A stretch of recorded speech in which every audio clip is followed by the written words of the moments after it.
तो दोस्तों अब अपने यहाँ पर सूरत की स्टोरी देख लेते हैं। सूरत के अंदर दोस्तों यहाँ पर सूरत की स्टोरी देखते हैं। सूरत के अंदर एक समय था जब प्लेग फैला था, बहुत ज़्यादा प्लेग फैला था। और वो समय कौन सा था?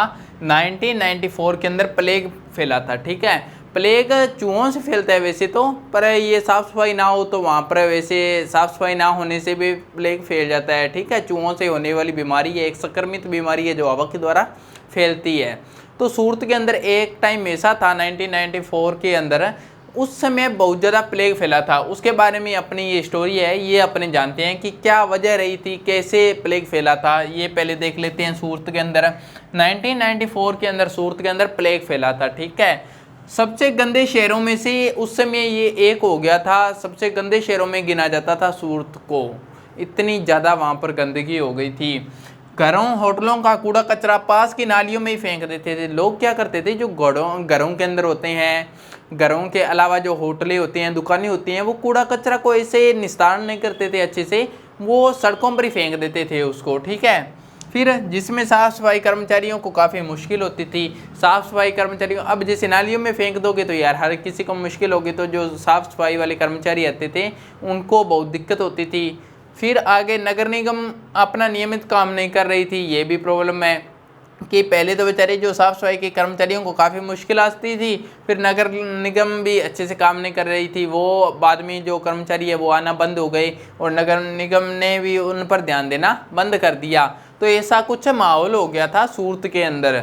ठीक है, तो इससे क्या हुआ, उस समय फिर प्लेग फैल गया। ठीक है, प्लेग के बारे में मैं आपको बता दूंगी, ये हवा से फैलता है, संक्रमित बीमारी है। ठीक है, अगर मान लो किसी को प्लेग हो जाता है तो उसको दूसरे व्यक्ति से अलग रखना पड़ता है, नहीं तो दूसरे व्यक्ति को भी हो जाता है। तो हवा से ये फैलता है। फिर सूरत में उस साल बहुत से लोगों ने अपनी जान गंवाई, बहुत सारे लोगों ने अपनी जान गंवाई थी, बहुत सारे लोग मर गए थे उस समय। फिर बैतूल को शहर छोड़कर जाना पड़ा, इतनी ज़्यादा गंदगी हो गई थी वहाँ पर, लोगों की जान चली गई और ज़्यादातर लोग शहर को छोड़कर चले गए थे। आप समझ सकते हो कि ये किस लेवल की बीमारी होगी यहाँ पर प्लेग।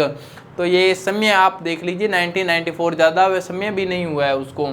फिर प्लेग के डर से अनिवार्य किया गया कि नगर निगम मुस्तैदी से काम करे, यानी अच्छे से काम करे, ये अनिवार्य कर दिया गया, नहीं तो इसके ऊपर फिर कार्रवाई होगी। तो ये ऐसा कोई यहाँ पर वो इसके ऊपर आरोप लगा भी यहाँ पर अच्छे से काम नहीं हो रहा है, तो उसके बाद में ये अनिवार्य हो गया कि यहाँ पर नगर निगम क्या होगी, अच्छे से काम करेगी यहाँ पर। ठीक है, मुस्तैदी से काम करेगी यहाँ पर। तो ये फिर बाद में यहाँ पर काम होने लगा धीरे धीरे, तो यहाँ पर साफ़ सफाई होने लगी और साफ़ सफाई होते होते ये इतना साफ़ हो गया कि अब ये दूसरा सबसे साफ शहर गिना जाता है। ठीक है, आज सबसे साफ शहरों में पहला कौन सा है? चंडीगढ़ है।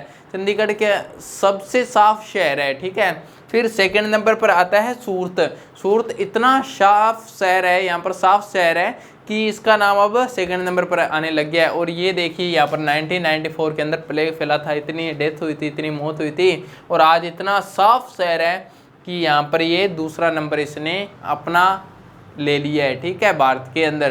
तो आपने अब ये देख लिया सूरत के बारे में, पहले आपने सूरत की कंडीशन जान ली, उसके बारे में प्लेग के बारे में आपने देख लिया, और ये भी जान लिया कि ये सूरत आज सबसे साफ शहर है। ठीक है, तो दोस्तों आपका चैप्टर यहाँ पर होता है कंप्लीट। इसके बाद में हम करने वाले हैं एमसीक्यू क्वेश्चन।